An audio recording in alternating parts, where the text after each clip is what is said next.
আর কেউ রুখতে পারবে না। বাংলায় এসআইআর হচ্ছেই, সব জল্পনার অবসান ঘটিয়ে অবশেষে বাংলায় শুরু হচ্ছে ভোটার ভেরিফিকেশন। আপনার কাছে আধার কার্ড আছে, ভোটার আইডি কার্ড আছে, ভুলে যান, এগুলো আর কোনো কাজে আসবে না।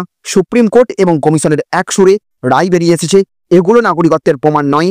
এবার নাগরিকত্ব প্রমাণে লাগবে এই বিশেষ 4টি নথি, আর এর মধ্যে একটিও যদি আপনার হাতে না থাকে তবে আপনি চিরতরে বাদ পড়বেন নাগরিকত্বের তালিকা থেকে। রাজ্যের আইনজীবী সুপ্রিম কোর্টের সময় চাইলেও আদালত স্পষ্ট জানিয়ে দিয়েছে, আধার, ভোটার কার্ড, প্যান কার্ড কোনোটাই যথেষ্ট নয়। প্রশ্ন এখন, আপনার কাছে সেই জরুরি নথি আছে তো? এর মধ্যে উঠে এসেছে আরো ভয়ঙ্কর তথ্য। বহু বুথে উধাও 2002 সালের ভোটার লিস্ট। এসআইআর শুরু হওয়ার আগেই কমিশনের সিইও দপ্তরে তীব্র অস্বস্তি। বহু জায়গায় 2002 সালের তালিকা খুঁজে পাচ্ছে না কর্মকর্তারা, ফলে তালিকায় বাদ পড়ার আশঙ্কা বেড়েছে কয়েক গুণ। আর যদি আধার কার্ড, প্যান কার্ড বা ভোটার আইডি কার্ড না থাকে তাহলে কি করবেন তা নিয়ে দিশেহারা মানুষ। কমিশন বলছে কেবলমাত্র নির্দিষ্ট নথি ছাড়া আর কোনো উপায় নেই নাগরিকত্ব বাঁচানোর। এদিকে বঙ্গোপসাগরে চোখ রাঙাচ্ছে নিম্নচাপ, ঝড় জলের তাণ্ডবের মাঝেই শুরু হবে এই পরিচয় যাচাই প্রক্রিয়া। এমন অবস্থায় ভোটার তালিকা বিতর্কে কমিশনের ভূমিকা নিয়ে মুখ্যমন্ত্রীর তীব্র অসন্তোষ।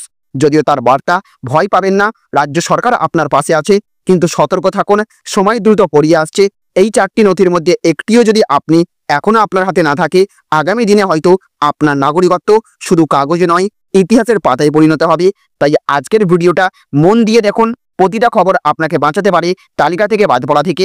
ভিডিওটা লাইক করুন, শেয়ার করুন আর চ্যানেলটা সাবস্ক্রাইব করুন, কারণ আগামী কয়েকদিনে যা হতে চলেছে তা আপনার জীবনের গতিপথই বদলে দিতে পারে। তো দেখুন, আজ প্রথম খবর উঠে আসছে, সব জল্পনায় ইতি, বাংলায় শুরু হতে চলেছে এসআইআর। তো সব জল্পনার অবসান, বাংলায় এসআইআর হচ্ছেই। বিহারের পর পশ্চিমবঙ্গেও শুরু হতে চলেছে ভোটার তালিকায় নিবিড় পরিমার্জন বা এসআইআর। গত 8ই আগস্ট রাজ্যকে চিঠি দিয়ে কমিশন জানিয়ে দিয়েছে পশ্চিমবঙ্গে শুরু হতে চলেছে এসআইআর। এই দিন সুপ্রিম কোর্টে এসআইআর সংক্রান্ত শুনানিতে জানালেন পশ্চিমবঙ্গ সরকারের পক্ষেরই আইনজীবী গোপাল শঙ্কর নারায়ণ। একই সঙ্গে রাজ্য সরকারের সঙ্গে আলোচনা না করেই কিভাবে এই প্রক্রিয়া শুরুর দিকে এগোচ্ছে কমিশন তা নিয়ে প্রশ্ন তুলেছেন রাজ্যের আইনজীবী। এই দিন শুনানি পর্বে বিচারপতি সূর্যকান্ত বলেন, পশ্চিমবঙ্গে এখনো এসআইআর শুরু হয়নি। এই মন্তব্যের প্রেক্ষিতে আইনজীবী গোপাল শঙ্কর নারায়ণের কমিশনের চিঠি দেওয়ার প্রসঙ্গ উত্থাপন করেন। তিনি বলেন, পশ্চিমবঙ্গেও কোনো আলোচনা ছাড়া শুরু হতে পারে নিবিড় সমীক্ষা। এসআইআর সংক্রান্ত শুনানিতে কলকাতা হাইকোর্টের সামনে এর প্রতিবাদে মহিলার গায়ে আগুন দেওয়ার চেষ্টার ঘটনার কথা উল্লেখ করলেন কল্যাণ বন্দ্যোপাধ্যায়ও। তিনি জানান, রাজ্যে এই প্রক্রিয়া শুরু হয়ে গিয়েছে। যদিও কল্যাণের সওয়াল এই দিন শুনতে চাননি বিচারপতি, পরে বাংলার প্রসঙ্গ যখন উঠবে তখন তাকে যথেষ্ট সময় দেওয়া হবে বলে জানান বিচারপতি সূর্যকান্ত।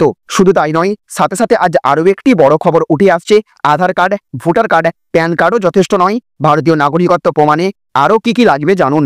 তো আধার কার্ড, প্যান কার্ড এবং ভোটার আইডির মতো নথি থাকার পরেও যদি আপনি মনে করেন যে আপনি ভারতের নাগরিক, তাহলে তা সত্য নয়। বোম্বে হাইকোর্ট এই বিষয়ে একটি গুরুত্বপূর্ণ নির্দেশ জারি করেছে। আদালত বলেছে যে কেবল আধার কার্ড, প্যান কার্ড বা ভোটার আইডির মতো নথি থাকার মাধ্যমেই একজন ব্যক্তি ভারতের নাগরিক হয়ে ওঠেন না। এই নথিগুলি শনাক্তকরণ বা পরিষেবা পাওয়ার জন্য, তবে এগুলি আইনে নির্ধারিত নাগরিকত্বের মৌলিক আইনি প্রয়োজনীয়তা লঙ্ঘন করে না। আদালতের এই নির্দেশের পর প্রশ্ন ওঠে যে ভারতের নাগরিকত্ব প্রমাণের জন্য আপনার কি থাকতে হবে। জন্ম সার্টিফিকেট। জন্ম সার্টিফিকেট হলো একটি মৌলিক নথি যা সন্তানের জন্মের পরে কর্তৃপক্ষ কর্তৃক প্রদত্ত হয়। এটি জন্মস্থানের বিবরণ থাকে। 1969 সালের জন্ম এবং মৃত্যু রেজিস্ট্রেশন আইনের অধীনে জারি করা এই নথিটি নাগরিকত্বের একটি বৈধ এবং প্রাথমিক প্রমাণ হিসেবে বিবেচিত হয়। তারপরে রয়েছে দশম এবং দ্বাদশের শংসাপত্র। জন্ম সনদ ছাড়াও দশম এবং দ্বাদশ শংসাপত্রও নাগরিকত্বের বৈধ প্রমাণ হিসেবে বিবেচিত হয়। এছাড়াও আবাসিক শংসাপত্র একটি শক্তিশালী ভিত্তি, এটি রাজ্য সরকার দ্বারা জারি করা হয়। এই শংসাপত্রটি একটি নির্দিষ্ট রাজ্যে বসবাস নিশ্চিত করে এবং নাগরিকত্বের দাবি সমর্থন করে। কিছু ক্ষেত্রে সরকার কর্তৃক জারি করা জমি বরাদ্দ শংসাপত্র বা পেনশন নির্দেশের মতো নথিও নাগরিকত্বের প্রমাণ হিসেবে ব্যবহার করা যেতে পারে, বিশেষ করে যদি সেগুলো 1987 সালের আগে হয়। আদালতের মতে, যেখানে কোনো ব্যক্তির বিরুদ্ধে বিদেশি বংশোদ্ভূত হবার বা জাল নথি ব্যবহারের অভিযোগ আনা হয়, সেখানে নাগরিকত্ব নির্ধারণের জন্য আদালত কেবল পরিচয়পত্রের ওপর নির্ভর করতে পারে না। নাগরিকত্ব আইন 1955 অনুসারে এই বিষয়টি কড়াভাবে পরীক্ষা করা উচিত। এবার প্রশ্ন হচ্ছে, কিভাবে কেউ ভারতীয় নাগরিকত্ব পান? ভারতের নাগরিকত্ব 4টি উপায়ে পাওয়া যেতে পারে: জন্ম, বংশধর, রেজিস্ট্রেশন এবং প্রাকৃতিকীকরণ। 26শে জানুয়ারি 1950 তারিখে বা তার পরে কিন্তু 1 জুলাই 1927 সালের আগে ভারতে জন্মগ্রহণকারী প্রত্যেক ব্যক্তি তার পিতামাতার জাতীয়তা নির্বিশেষে একজন ভারতীয় নাগরিক হিসেবে বিবেচিত হন। 1 জুলাই 1987 সালের পরে এবং 3রা ডিসেম্বর 2004 সালের আগে ভারতে জন্মগ্রহণকারী কোনো ব্যক্তি যদি তার জন্মের সময় তার পিতামাতার মধ্যে যে কোনো একজন ভারতীয় নাগরিক হন, তবে তাকে ভারতীয় নাগরিক হিসেবে বিবেচনা করা হয়। 3রা ডিসেম্বর 2004 সালের পরে ভারতে জন্মগ্রহণকারী একজন ব্যক্তিকে ভারতীয় নাগরিক হিসেবে বিবেচনা করা হয় যদি তার বাবা মায়ের মধ্যে একজন ভারতীয় নাগরিক হন এবং অন্যজন অবৈধ অভিবাসী না হন। যদি কোনো ব্যক্তি ভারতের বাইরে জন্মগ্রহণ করেন কিন্তু তার বাবা মায়ের মধ্যে কেউ একজন ভারতীয় নাগরিক হন, তাহলে তিনিও ভারতীয় নাগরিকত্ব পেতে পারেন। ভারতীয় বংশোদ্ভূত একজন ব্যক্তি যিনি সাধারণত কমপক্ষে 7 বছর ধরে ভারতে বসবাস করছেন, তিনি নিবন্ধনের মাধ্যমে ভারতীয় নাগরিকত্বের জন্য আবেদন করতে পারেন। যে ব্যক্তি একজন ভারতীয় নাগরিকের সাথে বিবাহিত এবং কমপক্ষে 7 বছর ধরে ভারতে বসবাস করেছেন, তিনিও নিবন্ধনের মাধ্যমে নাগরিকত্বের জন্য আবেদন করতে পারবেন। যে কোনো ব্যক্তি 12 বছর ধরে ভারতে বসবাস করছেন এবং 1955 সালের নাগরিকত্ব আইনের 3য় তফসিলে বর্ণিত শর্তাবলী পূরণ করেন, তিনিও নাগরিকত্বের মাধ্যমে নাগরিকত্বের জন্য আবেদন করতে পারবেন। নাগরিকত্ব অর্জনের জন্য একজন ব্যক্তিকে 1955 সালের ভারতীয় নাগরিকত্ব আইনে বর্ণিত প্রয়োজনীয়তাগুলি পূরণ করতে হবে এবং অনলাইন বা অফলাইনে আবেদন করতে হবে। এছাড়াও দেখুন, আজ আরও একটি গুরুত্বপূর্ণ খবর উঠে আসছে। খোঁজ মিলছে না বহু বুথের 2002 সালের ভোটার লিস্টের বাংলায় এসআইআর এর আগেই অস্বস্তিতে কমিশন। তো এসআইআর শুরুর মুখেই বিপত্তি, খোঁজ মিলছে না রাজ্যের কয়েকশো বুথের 2002 সালের ভোটার তালিকা, তাই কমিশনের পোর্টালে নেই বুথগুলির ভোটার তালিকা আপলোড করা সম্ভব হচ্ছে না। রাজ্যের মুখ্য নির্বাচনী আধিকারিক বা সিইওর দপ্তর সূত্রের খবর, মোট কতগুলি বুথের 2002 সালের ভোটার তালিকা নিখোঁজ সেই তালিকা প্রকাশ করে দিল্লিতে জাতীয় নির্বাচন কমিশনকে জানানো হবে। এক্ষেত্রে তালিকা একান্তই না মিললে 2003 সালের খসড়া ভোটার তালিকা প্রকাশ বা আপলোড অথবা অনুমতি চাওয়া হবে। কমিশনের অনুমতি মিললে ওই বুথগুলির ক্ষেত্রে 2003 সালের খসড়া তালিকা প্রকাশ করা হবে।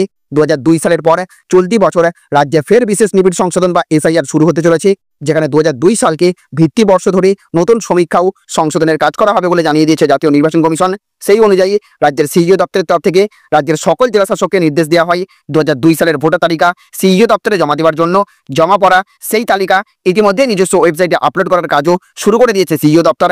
কাজ শুরুর পর দেখা যায় সব জেলা থেকে 2002 এর পূর্ণ ভোটার তালিকা পাওয়া যাচ্ছে না। কয়েকটি জেলা থেকে জানিয়ে দেওয়া হয় এত পুরনো নথি খুঁজে পাওয়া যাচ্ছে না। সিইও দপ্তর সূত্রের খবর, ভোটার তালিকা খুঁজে না পাওয়ার পাশাপাশি অনেক বুথের তালিকা পাওয়া গেলেও সেগুলি অস্পষ্ট বা নষ্ট হওয়ার ফলে ওয়েবসাইটে আপলোড করা যাচ্ছে না।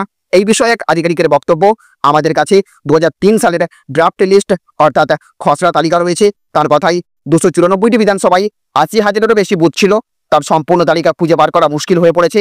তবে বেশিরভাগ বিধানসভা আসনের 2002 সালের ভোটার তালিকা খুঁজে পাওয়া গিয়েছে, কয়েকটি জায়গার তালিকা পাওয়া যায়নি।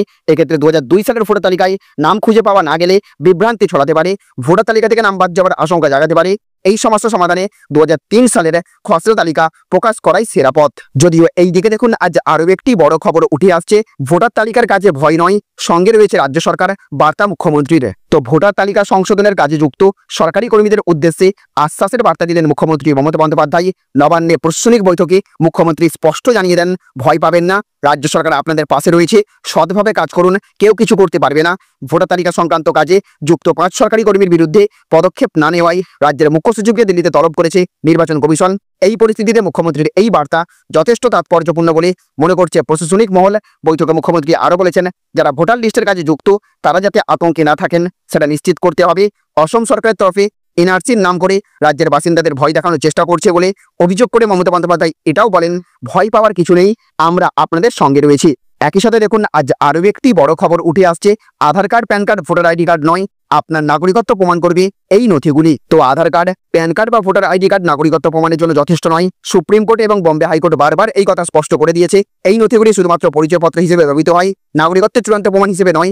বিহারে ভোটার তালিকা সংশোধনের একটি মামলায় সুপ্রিম কোর্ট পুনরায় জানিয়ে দিয়েছে যে আধার কার্ড নাগরিকত্বের নির্ণায়ক প্রমাণ হতে পারে না। আদালত বলেছে, নির্বাচন কমিশনের এই যুক্তি সঠিক যে আধার আইন অনুযায়ী এটি নাগরিকত্বের প্রমাণ নয়। তাই প্রশ্ন উঠছে, যদি এই প্রচলিত নথিগুলি নাগরিকত্বের প্রমাণ না হয়, তাহলে কোন কোন নথিগুলি এই কাজের জন্য ব্যবহার করা যেতে পারে? নাগরিকত্ব প্রমাণ করার জন্য জন্ম শংসাপত্র বা বার্থ সার্টিফিকেট বা ডোমিসাইল জরুরি নথি হিসেবে বিবেচিত হয়। জন্ম শংসাপত্র একজন ব্যক্তির জন্মের প্রমাণ দেয়, যা নাগরিকত্ব আইনের অধীনে অত্যন্ত গুরুত্বপূর্ণ। যদি জন্ম শংসাপত্র না থাকে, তাহলে স্থানীয় জন্ম এবং মৃত্যু রেজিস্ট্রেশন অফিস থেকে একটি নন অ্যাভেলেবিলিটি সার্টিফিকেট নিয়ে তা তৈরি করানো যায়। এছাড়াও ডোমিসাইল সার্টিফিকেট নাগরিকত্বের প্রমাণ হিসেবে ব্যবহার করা যেতে পারে, যা রাজ্য সরকার দ্বারা জারি করা হয়। এটি পেতে হলে ব্যক্তিকে ওই রাজ্যে 3 বছর ধরে বসবাস করতে হবে। এই ধরনের নথিগুলি যেমন জন্ম শংসাপত্র বা ডোমিসাইল সার্টিফিকেট নাগরিকত্ব প্রমাণের জন্য আইনসম্মত এবং নির্ভরযোগ্য। এছাড়া দেখুন, আজ আরও একটি বড় খবর উঠে আসছে। ঝড়ের আশঙ্কায় তোলপাড়, ফের দুর্যোগের ঘনঘটা বাংলায়। তো নিম্নচাপের জেরে ফের একবার দুর্যোগের মেঘ ঘনিয়েছে বাংলার আকাশে। পশ্চিম, মধ্য এবং উত্তর পশ্চিম বঙ্গোপসাগরে নিম্নচাপ তৈরির আশঙ্কা রয়েছে, যা আগামী কয়েকদিনে আরও শক্তি বৃদ্ধি করতে পারে। এর প্রভাবে উত্তরবঙ্গের পাশাপাশি দক্ষিণবঙ্গেও ঝোড়ো হাওয়া এবং ভারী বৃষ্টির সম্ভাবনা দেখা দিয়েছে। আজ থেকে শনিবার পর্যন্ত পশ্চিমবঙ্গ এবং ওড়িশা উপকূলের মৎস্যজীবীদের সমুদ্রে যেতে নিষেধ করা হয়েছে।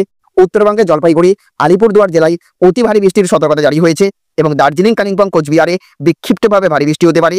অপরদিকে দক্ষিণবঙ্গে তাপমাত্রা এবং আর্দ্রতাজনিত অস্বস্তি বৃদ্ধি পেলেও উপকূলীয় এবং পশ্চিমাঞ্চলীয় জেলাগুলিতে বজ্রবিদ্যুৎ সহ বৃষ্টির সম্ভাবনা রয়েছে।